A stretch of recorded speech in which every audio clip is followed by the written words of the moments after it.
Togo, hommage de Bawara à Patrick Laosson, l'indignation honteuse de l'ANC publiée le 29 novembre 2022 par Miadjo. L'évocation de l'aide apportée par le chef de l'État à Patrick a provoqué l'ire de certains comme Francis Pedro Amusin de la cellule de communication, surtout quand il a indiqué ceci: peut-être que le président fort m'en voudra, et sans doute que son humilité et son tempérament porté à la discrétion en souffriront. Mais, comment ne pas rappeler ici la réaction spontanée et immédiate qui fut la sienne, lorsqu'il fut porté à son attention l'état de santé très préoccupant de Patrick, et qu'il décida de dépêcher au chevet du malade son médecin personnel, puis fit prendre des dispositions diligentes pour son évacuation, et sa prise en charge convenable hors du pays. Au-delà de ce qu'on a pu lire sur les réseaux sociaux, la plus émotive des réactions émanait de Francis Pedro, ancien journaliste et chargé de la communication de l'ANC. Ce dernier, dans un vocal, n'a pas supporté le fait que le ministre avoue son amitié à Patrick Laosson et rend public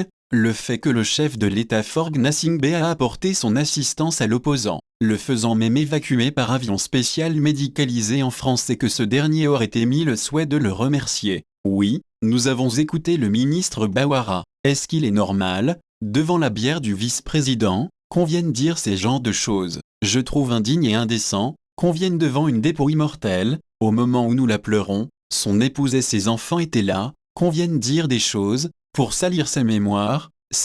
Il offusquait avant d'en appeler au discernement du peuple togolais. Comme toujours, Francis Pedro veut être plus royaliste que le roi. Cette fausse émotion doublée d'une colère feinte et d'une indignation sans fondement n'émeut personne. Qu'ils disent que Patrick n'a pas sollicité l'aide du chef de l'État pour dédouaner le disparu du soi-disant discrédit que lui jette le ministre Bawara peut lui être concédé. Mais, alors, si on suit bien la logique de Francis Pedro Amusun, le bien-pensant, exempt de tout reproche et sans salir la mémoire de l'illustre disparu, pourquoi n'avait-il pas conseillé à son vice-président de repousser l'offre du président de la République? Comme le dit si bien Amadou Kourouma, quand on refuse, on dit non. Francis Pedro parle de l'aide de Faure Gnassingbé comme une arme politique contre son adversaire, parce qu'ayant été dévoilé lors de l'hommage rendu par Gilbert Bawara. Pour lui, le ministre a alors péché en racontant cette histoire. Il aurait dû se taire tout simplement. Le fait d'en parler est un lèse-majesté.